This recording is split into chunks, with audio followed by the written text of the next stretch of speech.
High friends welcome back to my channel friends last video मन equity mutual funds गुరించి full క్లారిటీగా అయితే తెలుసుకున్నాం అన్నమాట। ఈ రోజు మనం ఏం చేద్దాము అంటే డెడ్ మ్యూచువల్ ఫండ్స్ గురించి ఫుల్ గా అయితే తెలుసుకుందాం। ఫ్రెండ్స్ డెడ్ మ్యూచువల్ ఫండ్స్ లో ఎవరైతే ఇన్వెస్ట్ చేయాలి అనుకుంటున్నారో వాళ్ళకి ఒక బెస్ట్ ఆప్షన్ అన్నమాట ఈ వీడియో చూడటం। ఫ్రెండ్స్ వీడియో చివరి వరకు చూడండి, క్లారిటీగా అయితే ఉంటది। సో డెడ్ మ్యూచువల్ ఫండ్స్ లో ఇన్వెస్ట్ చేసే వాళ్ళకి చాలా ఉపయోగపడుతుందని చెప్పేసి నేనైతే అనుకుంటున్నాను। ఫ్రెండ్స్ వీడియో చివరి వరకు చూడండి, నచ్చితే గనుక మన ఛానల్ ని అయితే సబ్స్క్రైబ్ చేసుకొని డైలీ నన్ను ఫాలో అవుతూ ఉండండి। మీకు స్టాక్ మార్కెట్ గురించి ఏమన్నా డౌట్స్ ఉంటే గనుక మీరు కామెంట్ సెక్షన్ లో అడగండి, నేను కన్ఫర్మ్ గా రిప్లై అయితే ఇస్తాను। ఫ్రెండ్స్ ఇంకా లేట్ చేయకుండా టాపిక్ లోకి అయితే వెళ్ళిపోదాం। ఫ్రెండ్స్ ముందుగా డెడ్ మ్యూచువల్ ఫండ్స్ అంటే ఏంటో తెలుసుకుందాం। అసలు ఫస్ట్ డెడ్ మ్యూచువల్ ఫండ్స్ అంటే ఏంటి అంటే ఇప్పుడు మనం ఒక డెడ్ మ్యూచువల్ ఫండ్స్ గనక చూస్ చేసుకొని దాంట్లో మనం డబ్బులు పెట్టాలి అనుకుంటున్నాం అనుకోండి। సో మన డబ్బులన్నీ ఏం చేస్తారు అంటే మనకి స్టాక్ మార్కెట్లో కాకుండా గవర్నమెంట్కి సంబంధించిన బాండ్స్ కొన్ని ఉంటాయి అన్నమాట। గవర్నమెంట్కి సంబంధించిన బాండ్స్ కానీ అలాగే కార్పొరేట్కి సంబంధించిన బాండ్స్ అలాగే ట్రెజరీ బిల్స్ ఇలా కొన్ని గవర్నమెంట్కి సంబంధించిన కొన్ని సెక్యూరిటీస్ అయితే ఉంటాయి అన్నమాట। సో వీటన్నిటిలో మన మనీ అనేది పెట్టుబడి అయితే పెడతాడనమాట మన ఫండ్ మేనేజర్। సో క్లారిటీ అయితే వచ్చింది కదా, ఓన్లీ స్టాక్ మార్కెట్లో ఇన్వెస్ట్ చేయకుండా అది ఈక్విటీ కేటగిరీ కింద అయితే వస్తుంది। స్టాక్ మార్కెట్లో ఇన్వెస్ట్ చేయకుండా మన డబ్బులు అనేవి కార్పొరేట్ బాండ్స్లో కానీ అలాగే గవర్నమెంట్కి సంబంధించిన బాండ్స్ కొన్ని ఉంటాయి అన్నమాట। సో ఇలాంటి సెక్యూరిటీస్ దాంట్లో పెట్టడాన్ని మనం డెడ్ మ్యూచువల్ ఫండ్స్ అని చెప్పేసి అంటారనమాట। అసలు డెడ్ మ్యూచువల్ ఫండ్స్లో ఎన్ని కేటగిరీస్ ఉన్నాయో నేను స్క్రీన్ పైన అయితే కొన్ని ఎగ్జాంపుల్గా అయితే చూపిస్తాను। ఫ్రెండ్స్ మీరు స్క్రీన్ పైన కనిపిస్తున్న అన్ని ఫండ్స్ కూడా డెడ్ మ్యూచువల్ ఫండ్స్ కేటగిరీస్ కిందకే వస్తాయన్నమాట। అలాగే ఇంకో ఇమేజ్ అయితే ప్లే చేస్తాను చూడండి। ఇది ఏంటి అంటే ఇప్పుడు మనం డెడ్ మ్యూచువల్ ఫండ్స్ అని చూస్ చేసుకున్నాం కదా, మన డబ్బులు అనేది ఎక్కడెక్కడ పెడతాడు మన ఫండ్ మేనేజరు అని చెప్పేసి ఒక చిన్న ఎగ్జాంపుల్ అనమాట। మీరు కావాలి అనుకుంటే కనుక గూగుల్లోకి వెళ్ళి సెర్చ్ చేస్తే ఇమేజ్ కూడా మీకు అయితే కనిపిస్తుంది, ఒకసారి అయితే చూడండి। మనం పెట్టుబడి పెట్టిన మనీ అనేది ఎంతెంత పర్సంటేజ్ కానీ ఏ వాటిల్లో పెడుతున్నాడు అని చెప్పేసి మనకి ఫుల్ ఒక క్లారిటీ అయితే వస్తుంది ఈ ఇమేజ్ వల్ల। ఫ్రెండ్స్ ఇంకా డెడ్ మ్యూచువల్ ఫండ్స్ వల్ల మనం అడ్వాంటేజెస్ మనకి ఏమున్నాయో ఇప్పుడైతే చూద్దాం। మనకి డెడ్ మ్యూచువల్ ఫండ్స్ వల్ల అడ్వాంటేజెస్ అయితే చాలా అంటే చాలా ఎక్కువగానే ఉన్నాయి। ఎందుకో ఇప్పుడైతే చెప్తాను, క్లారిటీగా అయితే వినండి। అసలు ఎవరెవరు పెట్టుబడి పెట్టాలి డెడ్ మ్యూచువల్ ఫండ్స్లో కూడా అయితే చెప్తాను అనమాట। చూడండి, డెడ్ మ్యూచువల్ ఫండ్స్లో మనకి ఫస్ట్ మెయిన్ అడ్వాంటేజ్ రిస్క్ అనేది తక్కువ అనమాట। ఎందుకు అంటే మనం పెట్టే పెట్టుబడి అనేది మనం స్టాక్ మార్కెట్లో పెట్టట్లేదు, గవర్నమెంట్కి సంబంధించిన బాండ్స్ కానీ వీటిలో అయితే పెడుతున్నాం కాబట్టి మనకి రిస్క్ అనేది చాలా అంటే చాలా తక్కువ ఉంటుంది। సో మనకి ఎవరైతే నేను రిస్క్ పడలేను, నాకు నా మనీ సేఫ్గా ఉండాలి అనుకున్న వాళ్ళు వీటిల్లో అయితే ఇన్వెస్ట్ చేయడానికి అయితే ట్రై చేయండి। ఇంకా డెడ్ మ్యూచువల్ ఫండ్స్లో మెయిన్ అడ్వాంటేజ్ ఏంటి అంటే మనకి ఫ్యూచర్లో ఎంత వడ్డీ వస్తుంది అని చెప్పేసి కూడా మనం ముందే అయితే క్యాలిక్యులేట్ చేసుకుని చూసుకోవచ్చు అనమాట। సపోజ్ ఎగ్జాంపుల్ ఎలా అంటే ఇప్పుడు మీరు ఒక 1000 రూపాయలు పెట్టుబడి పెడుతున్నారు ఒక 5 సంవత్సరాలకి ఒక డెడ్ మ్యూచువల్ ఫండ్స్లో అనుకోండి।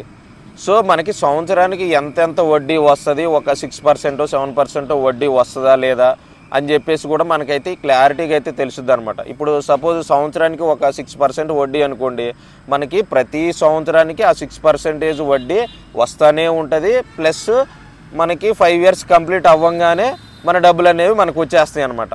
సో ఇది మెయిన్ అడ్వాంటేజ్ మనకి డెడ్ మ్యూచువల్ ఫండ్స్లో అయితే జరుగుద్ది అనమాట। సో ఇదైతే మిస్ చేయకుండా క్లారిటీగా అయితే మీరు మ్యూచువల్ ఫండ్స్ చూస్ చేసుకునేటప్పుడు చెక్ చేసుకోండి ఒకసారి। ఇంకా మిగతా అడ్వాంటేజెస్ గురించి కనుక మనం మాట్లాడుకుంటే ఎవరైతే కొత్తగా రావాలి అనుకుంటున్నారో అలాగే నేను రిస్క్ అయితే ఎక్కువ మ్యూచువల్ ఫండ్స్లో చేయలేను అనుకున్న వాళ్ళకి బెస్ట్ ఆప్షన్ అయితే డెడ్ మ్యూచువల్ ఫండ్స్ అయితే అవుద్ది అనమాట। ఈ డెడ్ మ్యూచువల్ ఫండ్స్లో మనం లంసమ్గా కానీ సిప్గా కానీ 2 రకాలుగా అయితే కట్టుకోవచ్చు అనమాట। ఎవరైతే కొత్తగా రావాలి అనుకుంటున్నారో వాళ్ళు ఈ మ్యూచువల్ ఫండ్స్లో డెడ్ మ్యూచువల్ ఫండ్స్ని అయితే చూస్ చేసుకోవడానికి అయితే ట్రై చేయండి। సో ఇంకా నెక్స్ట్ మనకి ఇంకేమున్నాయి అడ్వాంటేజెస్ అంటే మనం ఈ మ్యూచువల్ ఫండ్స్లో వన్స్ ఇన్వెస్ట్ చేసిన తర్వాత ఈజీగా మనం సేల్ చేసేసుకోవచ్చు, లేకపోతే విత్డ్రా చేసేసుకోవచ్చు మన మ్యూచువల్ ఫండ్ని। సో ఇది కూడా మనకి ఒక అడ్వాంటేజ్ కింద అయితే వస్తుంది అనమాట। ఫ్రెండ్స్ ఇంకా డెడ్ మ్యూచువల్ ఫండ్స్లో ట్యాక్సెస్ గురించి అయితే మాట్లాడదాం। ఫ్రెండ్స్ మనం ఎంతైతే పెట్టుబడి పెడుతున్నామో ఆ పెట్టుబడిదారుడు ఏం ఆలోచిస్తాడు, మనకి ఎంత రాబడి వస్తుందో కూడా అని చెప్పేసి ఆలోచిస్తాడనమాట। సో ఆ రాబడి వచ్చేటప్పుడు అసలు మనకి ట్యాక్సెస్ ఎంత పడతాయో చూద్దాం। మనం ఈక్విటీ మ్యూచువల్ ఫండ్స్లో మాట్లాడుకున్నట్టు మనకి డెడ్ మ్యూచువల్ ఫండ్స్లో కూడా షార్ట్ టర్మ్ క్యాపిటల్ గెయిన్స్ అలాగే లాంగ్ టర్మ్ క్యాపిటల్ గెయిన్స్ అని చెప్పేసి దీనిలో కూడా 2 రకాలు అయితే ఉంటాయి అన్నమాట. మనకి ఈక్విటీ మ్యూచువల్ ఫండ్స్లో షార్ట్ టర్మ్ క్యాపిటల్ గెయిన్స్ అంటే విత్ ఇన్ 1 ఇయర్ వరకు, 1 ఇయర్ లోపు మనం విత్డ్రా చేసామంటే షార్ట్ టర్మ్ అంటారు. అలాగే 1 ఇయర్ అబోవ్ ఉంటే లాంగ్ టర్మ్ అని చెప్పేసి అంటారు. కానీ డెడ్ మ్యూచువల్ ఫండ్స్లో ఎలా ఉంటుంది అంటే ఫస్ట్ 3 సంవత్సరాలు మనకి షార్ట్ టర్మ్ క్యాపిటల్ గెయిన్స్ అని చెప్పేసి అంటారు. ఆ 3 సంవత్సరాల తర్వాత అబోవ్ ఉన్నదాన్ని లాంగ్ టర్మ్ క్యాపిటల్ గెయిన్స్ అని చెప్పేసి అంటారు అనమాట. సో మనకి రెండింటికి డిఫరెన్స్ అయితే అర్థమైంది కదా. నెక్స్ట్ ట్యాక్సెస్ ఎలా ఉంటాయి అంటే మనకి 20% షార్ట్ టర్మ్ క్యాపిటల్ గెయిన్స్లో ఉంటాయి, 20% ఏమో దీంట్లో ఉంటుంది. లాంగ్ టర్మ్లో వచ్చేపాటికి మనకి ఏంటి 12.5% రెండింటిలో ఈక్వల్గానే ఉంటుంది అనమాట. సో ట్యాక్సెస్ గురించి అర్థమైంది కదా మీకు. అసలు ఈ డెడ్ మ్యూచువల్ ఫండ్స్లో ఎవరు ఇన్వెస్ట్ చేయాలి అంటే కొత్తగా ఎవరైతే వస్తున్నారో వాళ్ళైతే ఇన్వెస్ట్ చేయడానికి అయితే ట్రై చేయండి ఫ్రెండ్స్. మనకి ఈక్విటీ మ్యూచువల్ ఫండ్స్లో ఉన్నంత లాభాలు అయితే ఇందులో మనకి డెడ్ మ్యూచువల్ ఫండ్స్లో ఉండవు అనమాట. ఎందుకు అంటే మన మనీ అనేది సేఫ్ జోన్లో ఉంటుంది.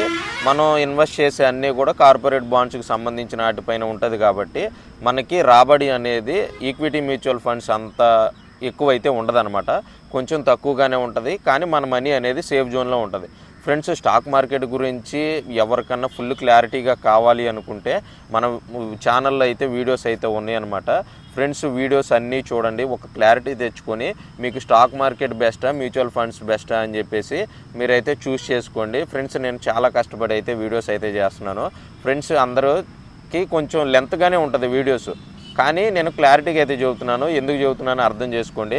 నేను చెప్పే వే ఆఫ్ థింకింగ్ టాకింగ్ మీకు కొంచెం నచ్చకుండా ఉండొచ్చు అనమాట. సో కానీ కొంతమందికి క్లారిటీ అయితే చాలామందికి రావాలి అని చెప్పేసి నేనైతే ఇలా అయితే కొంచెం లెంత్గా ఉన్నా కూడా పర్లేదు అని చెప్పేసి చేస్తున్నాను. వీడియో కనుక నచ్చితే మన ఛానల్ని అయితే సబ్స్క్రైబ్ అయితే చేసుకోండి, నాకు కొంచెం లైక్ ఇచ్చి సపోర్టివ్గా ఉండండి. ఇంకా నెక్స్ట్ వీడియోస్లో మంచి కంటెంట్తో మీ ముందుకైతే వస్తానన్నమాట.